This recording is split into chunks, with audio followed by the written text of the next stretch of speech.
Hi, welcome to Reading with Robin McKedo.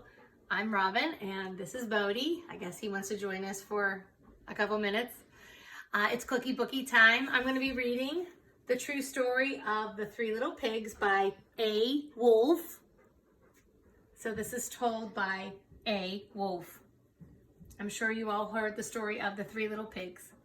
So I want you to compare and contrast that story to this story. So you ready, Bodie? You ready? Okay. How am I going to turn the pages with you on top of me? All right. Do you have your cookie? Okay. All right. You're leaving? All right. Bye.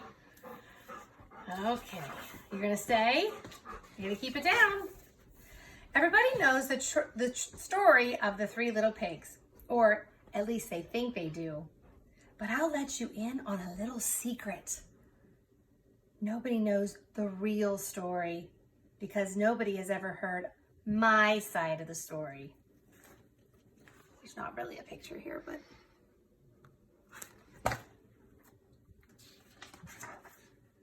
I'm the wolf, Alexander T. Wolf. You can call me Al.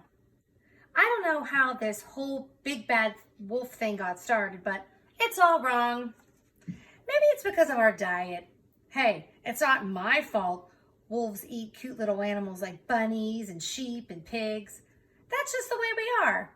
If cheeseburgers were cute, folks would probably think you were big and bad too.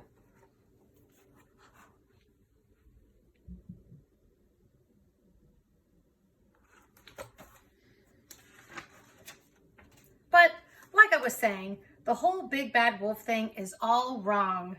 The real story is about a sneeze and a cup of sugar. This is the real story.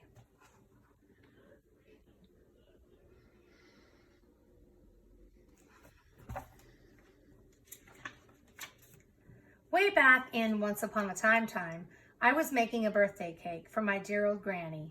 I had a terrible sneezing cold. I ran out of sugar.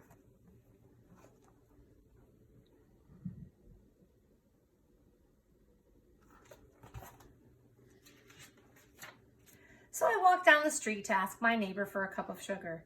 Now, this neighbor was a pig, and he wasn't too bright either. He had built his whole house out of straw. Can you believe it? I mean, who in his right mind would build a house of straw?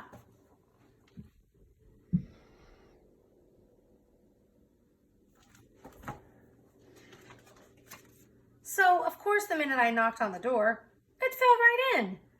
I didn't want to just walk into someone else's house, so I called, little pig, are you in? No answer. I was just about to go home without the cup of sugar for my dear old granny's birthday cake. That's when my nose started to itch. I felt a sneeze coming on. Well, I huffed and I snuffed.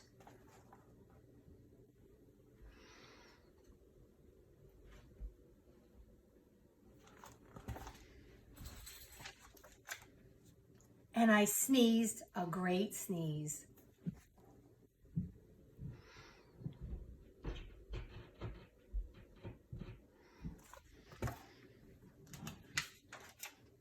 And you know what?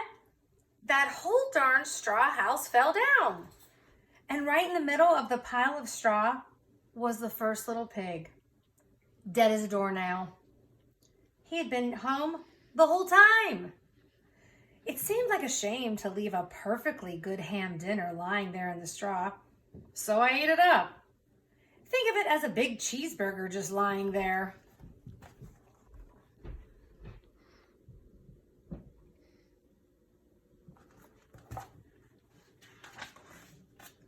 I was feeling a little better, but I still didn't have my cup of sugar, so I went to the next neighbor's house. This neighbor was the first little pig's brother. He was a little smarter, but not much. He had built his house of sticks. I rang the bell on the stick house. Nobody answered. I called, Mr. Pig, are you in? He yelled back, go away, Wolf. You can't come in. I'm shaving the hairs on my chinny chin chin.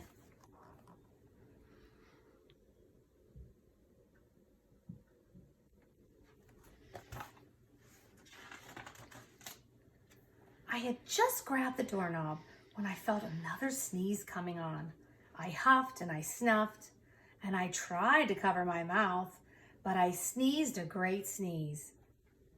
And you're not going to believe it, but this guy's house fell down just like his brother's.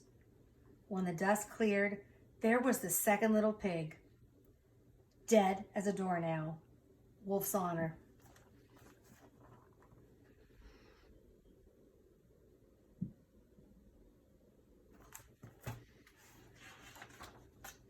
Now, you know food will spoil if you just leave it out in the open.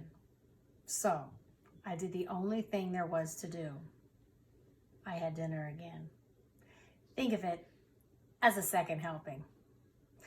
I was getting awfully full, but my cold was feeling a little better, and I still didn't have that cup of sugar for my dear old granny's birthday cake. So I went to the next house. This guy was the first and second little pig's brother. He must have been the brains of the family because he had built his house of bricks. I knocked on the brick house. No answer. I called, Mr. Pig, are you in? And do you know what this rude little porker answered? Get out of here, Wolf. Don't bother me again.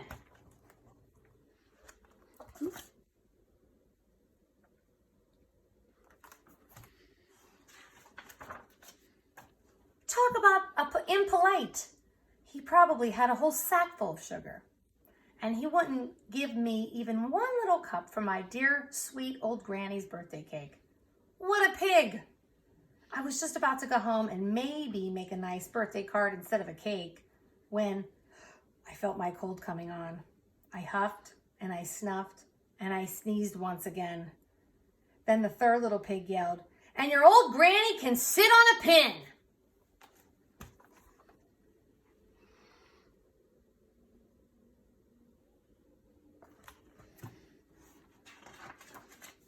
Now, I'm usually a pretty calm fellow, but when somebody talks about my granny like that, I go a little crazy.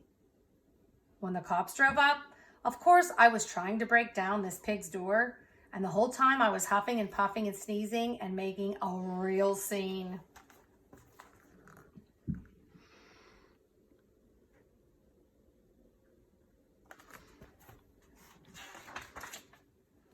The rest, as they say, is history. The news reporters found out about the two pigs I had for dinner. They figured a sick guy going to borrow a cup of sugar didn't sound very exciting. So they jazzed up the story with all that huff and puff and blow your house down. They made me the big bad wolf. That's it. The real story. I was framed.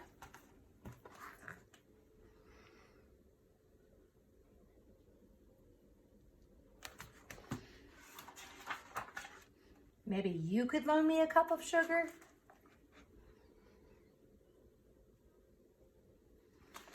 Okay, that's it. Thank you for joining me for another Cookie Bookie. See you next time.